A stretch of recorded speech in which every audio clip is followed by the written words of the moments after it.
to talk about today is the engine that we have in this car.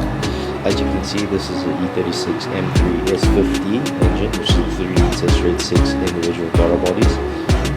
We put this engine in because when we got this car, we took out the original engine, which is a 2.7-litre Alpina engine, which came in the 325 IS.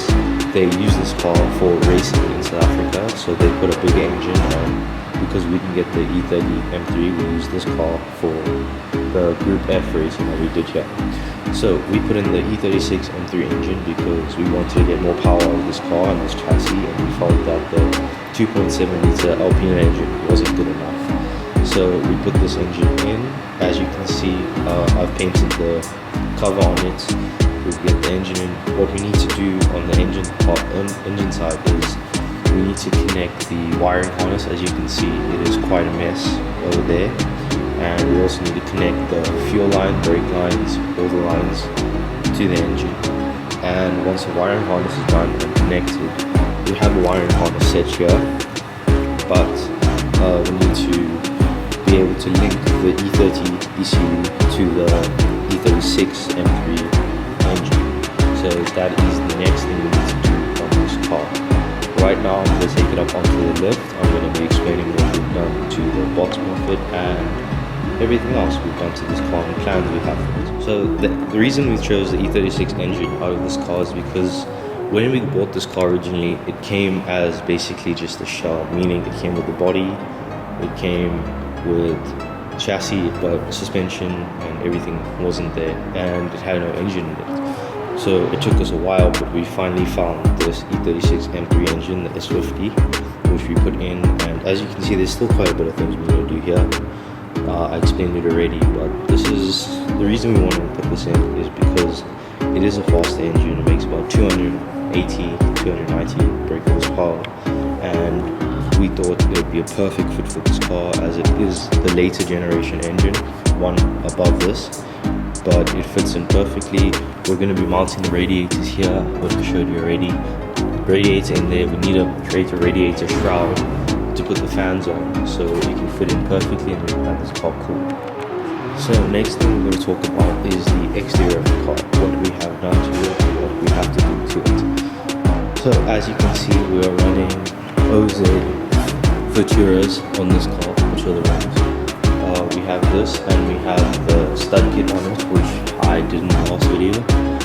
So far this has the M Technique kit on it, comes stock from factory with this, and honestly there's not many more things we're going to do to the exterior. Obviously, probably in the future, put some coilovers on this car, get some better handling of. Other than that, I think it's pretty much done. Obviously it needs a wipe because it's been sitting in the shop for a while. And we also have the exhaust in the storeroom, which I'm going to show to you later. But as you can see, 325 IS, M Technique kits on this, and yeah, that's basically all the plans we have for the exterior of this car. Next, we're going to be talking about the. Okay, so next thing we're going to be talking about is the interior and everything we have done to the interior. So first things first, as you can see, we have all this silver stuff here. This is called Dynamat. I wrapped this car in Dynamat when we first started. The Dynamat's purpose is to keep the heat out of the car and also for sound deadening. As you can see, we wrapped the dash, we wrapped the floors, transmission tunnels here, and the back seats, and I've also covered the whole boot in it, and we've covered the boot with its carpet already. Then as you can see, the next struggle we face is all this wiring, which is going to be a big problem, but we have to face it. So this is all the interior wiring here. As you can see, that wiring loom over there, the end there, that comes from the engine. We pulled it through and we need to connect everything here, but before we do that, we have to connect all the brake lines, which I talked to you about already. As you can see, we at least have a working handbrake. There's our shifter there, and there's our steering wheel. We put another steering wheel on now because the original one was in terrible condition. And then next I'm going to take you outside of the car to all the interior pieces here. So as you can see, we're going to start off with, these are our seats here, which are in actually really good condition. So we're going to be using these seats here. These are the stock 325 IS EVO 1 seats. Then next we have our intake here, this is for the engine. Then we have our center console there, and another part of our center console that actually goes next to the handbrake. Then in this box here we have our indicators, new indicators for the sides. Then we have our door panels here, and these are for the back. And then next we have our big shiny radiator and our radiator fans. So the next thing we need to do is connect these fans onto this radiator, but the way we need to do that is we need to take a piece of aluminium, put it across there and bolt the fans onto the radiator. Then this is my second valve cover plate. I painted this myself and I'm not sure which one I'm going to run. I have a black one on there already, but we can switch it up and we'll see which one we're going to use.